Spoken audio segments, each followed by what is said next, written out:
अस्सलामुअलैकुम दोस्तों, मैं हूं असलम आलम और आप देख रहे हैं गल्फ़ एक्सपर्ट।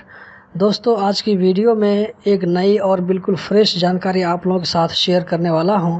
अगर जानकारी अच्छी लगे तो वीडियो को लाइक करके हमारा हौसला ज़रूर बढ़ाएं और इसी तरह की इन्फॉर्मेटिव वीडियो देखने के लिए हमारा चैनल ज़रूर सब्सक्राइब करें।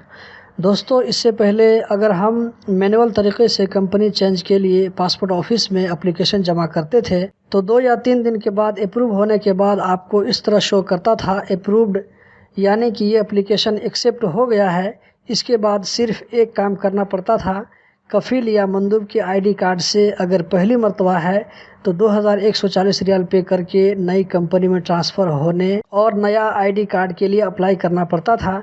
लेकिन अब सिस्टम चेंज हो गया है। अब अगर आप ये एप्लीकेशन पासपोर्ट ऑफिस में जमा करते हैं तो एक्सेप्ट होने के बाद आपको इस तरह शो करेगा अप्रूव्ड, नीड साइन कॉन्टैक्ट।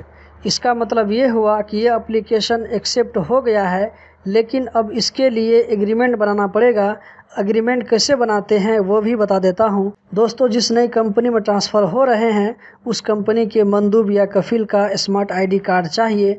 फिर उसको लॉगिन करना पड़ेगा, जैसा कि आपको वीडियो में दिखाया जा रहा है। एग्रीमेंट कैसे बनाते हैं इसके ऊपर मैं बहुत पहले ही वीडियो बना चुका हूं। आपको लिंक यहां पर नज़र आ रहा होगा, नीचे डिस्क्रिप्शन में भी लिंक डाल दिया हूं। अगर आप सीखना चाहते हैं तो ज़रूर इस वीडियो को देखें, बहुत आसान तरीके से बताया हूं। यहाँ पर इसलिए नहीं बता रहा हूं ताकि वीडियो ज़्यादा लंबी ना हो जाए।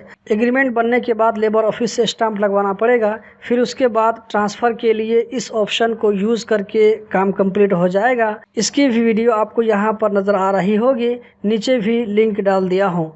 तो दोस्तों, यही थी आज की वीडियो देखने का बहुत बहुत शुक्रिया।